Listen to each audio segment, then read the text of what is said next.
Hey, it's Craig Vaught and Friday Night Glory here. We're at Flower Mound Marcus with new coach Gerry Stanford. Coach, welcome. Glad to have you on the show. Thanks for having us. Now, it's your first year here. Got to be very excited about that. We are. You know, it's been we got to go through spring ball, and that was a big thing that we were looking to accomplish and just gain some knowledge and some wisdom coming through out of spring ball on players and coaches and common language. And it's been a good 12 weeks, and it's about what it's been since I've been here, and so we really enjoyed it to this point.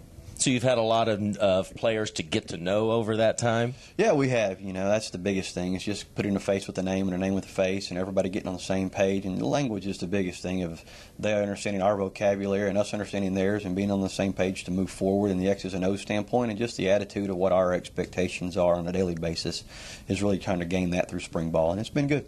Well, tell us this, Coach. What has your message been to your new players?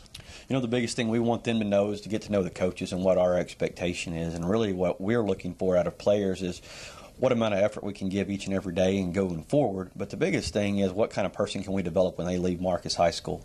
Sure. All said and done, wins and losses are important, but what we're really looking for is what type of person is leaving. Are they better for what they went through, irregardless of how many games they won or lost, and ultimately just being a better person when they leave this place and learning to serve other people and not just be concerned about themselves.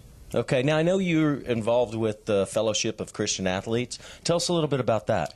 You know, just getting FCA involved, I think the character development of the players is one of our biggest jobs as a coach, where our jobs are entailed in the papers and in magazines by how many games we win or lose. But the wins and losses eventually are going to go away, and there's going to be people that leave this place. Sure.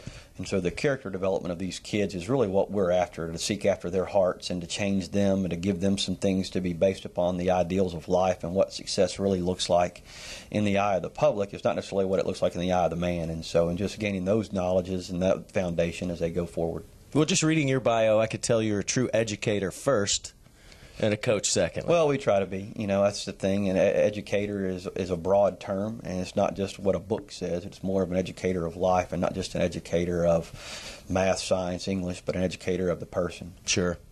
Now, let's talk a little numbers here. I know you were most recently at White Oak, 2A White Oak. Correct. Had a couple of great years there. Went deep into the playoffs last year. Yeah. All right. So, you know, I think there's big expectations for you.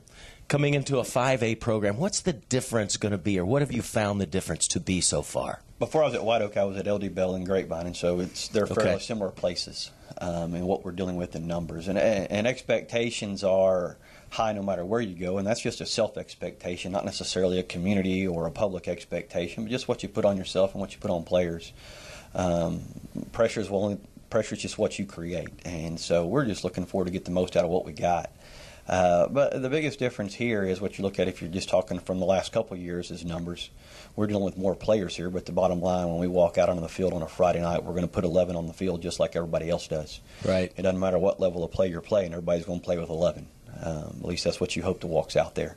And so from that standpoint, there's not a big difference. It's a scheme. We have a scheme that we've been very comfortable with over the last 10 to 15 years on both sides of the ball, and that scheme's proven to be very successful in what we've done and been able to accomplish over the last 10 to 15 years. And so we'll stick with that and put the best players out there and go from there. Where did you develop this scheme along the way? I know you're kind of a Metroplex guy. You said Grapevine High you went to? Okay. It really started with our foundations at Grapevine and Fossil Ridge and some of the things I was able to gain knowledge of at Louisiana Tech. And then just over the years, as the game changes, we change with the game.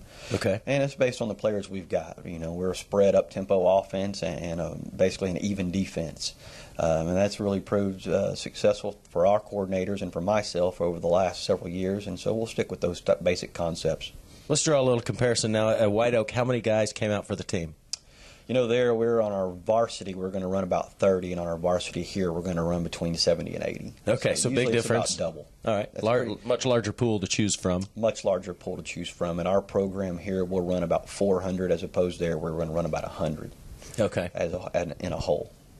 So your underclassmen, your freshman team coming up. How are you developing them? How are you fitting them into the program? What's the preparation for them? That'll be over time, and it'll start down in the 6th grade, where we'll start basically our Marauder Improvement Camp starting in the 6th grade and work that up through our PE classes as we get into the 7th and 8th grade. And they'll run the same offense and the same defensive scheme and gain the same knowledge as our varsity would, and be treated as the same as they would, and bring those guys along so that when they get to be a sophomore, junior, senior, their expectations are already instilled with them on what we want to see come from them.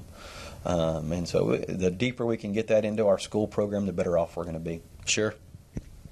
I guess parents are the same, 2A, 5A. Doesn't matter where you are. Right. They welcomed you to the program, to the school? It's been a great, like I said, the last 12 weeks, you never know walking in exactly what you're going to get. But from a community standpoint and a parent and player standpoint, it's been a great welcome to me and my family and the new coaches that have come in. It's been exceptional.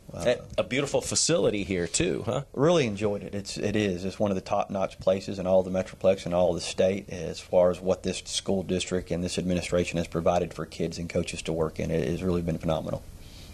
Great. Thank you, Coach. Yep. Best of luck to you. I appreciate it. And hopefully we'll come back and check on you now and then. I appreciate it. Thanks for stopping by. Thank you.